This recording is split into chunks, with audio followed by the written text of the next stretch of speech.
assistant si Dongkoy. Ano sa Donks? Dunggoy. Pasilong di karon. Di ko nakalimutan ko na. Grabe kayo kung makatukmon. Caliber 45. So, mas kusog ni. This one, caliber 9mm. Mas yun na. So, we have 4 basic safety rules whether we are outside the firing range or nasa firing range.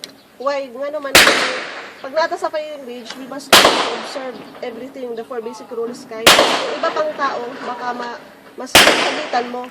So, dire, kung masagitan man tamo, it's normal lang kay we are dealing with a deadly weapon.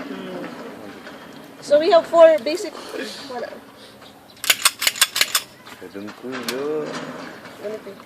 We have 4 basic safety rules. First, always treat all guns as if they are loaded.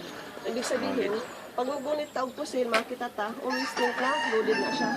Maski makakita mo nga wala siyang magazine, always think that guns are always loaded. So how to check? That's the first rule. How to check if a gun is loaded?